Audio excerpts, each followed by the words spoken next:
जैसे ही ये lateral entry वाला मामला हम लोग के संज्ञान में आया, उसी वक्त से मैंने लगातार अलग अलग जगहों पे कंसर्न अथॉरिटीज के सामने मैंने अपने इस विषय को रखा। प्रधानमंत्री जी के समक्ष मैंने इन बातों को प्रमुखता से रखा। उनके संज्ञान में अनुसूचित जाति, जनजाति, पिछड़ा वर्ग के लोगों के तमाम चिंताओं को मैंने रखने का काम किया। लगभग पिछले 1.5-2 दिन से लगातार मैं खुद प्रधानमंत्री जी के और प्रधानमंत्री जी का कार्यालय मेरे संपर्क में रहा। उन्होंने इस विषय से जुड़े हुए हर बिंदु पर मुझसे चर्चा करने का उन्होंने काम किया। समय समय पर जो दस्तावेज भी उनको मुहैया कराने की जरूरत पड़ी, पिछले 1.5-2 दिन में मैंने उनको तैयार कर प्रधानमंत्री कार्यालय पीएमओ में भी मैंने भेजने का काम किया, इस विश्वास के साथ कि प्रधानमंत्री जी जब इस विषय की गंभीरता को समझेंगे और वो समझेंगे निजी क्षेत्र में आरक्षण की व्यवस्था नहीं है, ऐसे में सरकारी क्षेत्र में कोई भी नियुक्ति होती हो, किसी भी तरीके की नियुक्ति होती हो, ऐसे में सरकार को आरक्षण के नियमों का पालन करना चाहिए। ये मांग लोक जनशक्ति पार्टी रामविलास की रही है हमेशा से। विपक्ष जो आज की तारीख में इसको लेकर हो हंगामा खड़ा करने का कार्य कर रहा है, ये प्रेसिडेंट्स भी विपक्ष की सरकारों के दौरान ही खड़े किए गए हैं। इन्हीं लोगों ने कई ऐसी नियुक्तियां की हैं, भले आवाज वैसे भी आ ही रही होगी, भले वो कांग्रेस की सरकार हो या कांग्रेस के नेतृत्व में अलग अलग समय में बनी गठबंधन की सरकारें हों।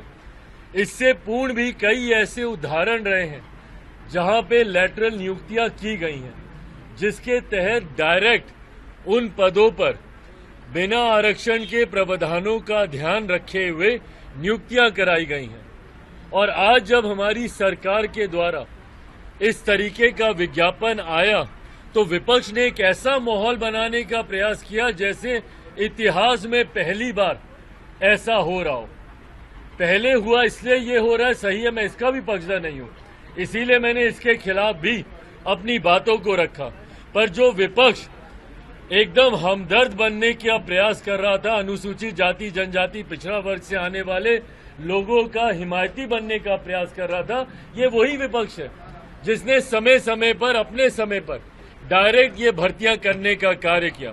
पूर्व प्रधानमंत्री डॉक्टर मनमोहन सिंह जी उसका उदाहरण है, मोंटेक सिंह आलूवालिया जी उसका उदाहरण है, कई ऐसे नाम हैं जो इसके उदाहरण रहे हैं। पर बहरहाल हम लोगों ने इस बात की आपत्ति दर्ज कराई कि अगर इतिहास में हुआ है इसीलिए हमारी सरकार भी इसको इसी तरीके से लागू कर दे, ये उचित नहीं है। और कहीं ना कहीं एक गलत परसेप्शन सरकार का ऐसी नियुक्तियों के बाद समाज के बीच जाएगा।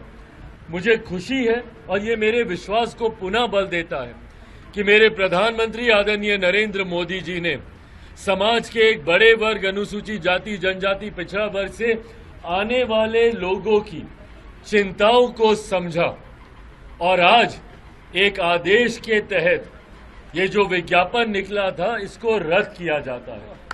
मैं, मेरी पार्टी लोक जनशक्ति पार्टी रामविलास, मेरे प्रधानमंत्री आदरणीय नरेंद्र मोदी जी का धन्यवाद देती है और मैं समाज की तरफ से अनुसूचित जाति, जनजाति, पिछड़ा वर्ग से आने वाले लोगों की तरफ से भी मेरे प्रधानमंत्री आदरणीय नरेंद्र मोदी जी का मैं धन्यवाद करता हूं कि उन्होंने एक बड़े वर्ग की चिंता को सम्मान देने का काम किया और जो ये नियुक्ति निकाली थी उसको रद्द करके पुनः उन्होंने इस समाज का विश्वास जीतने का काम किया।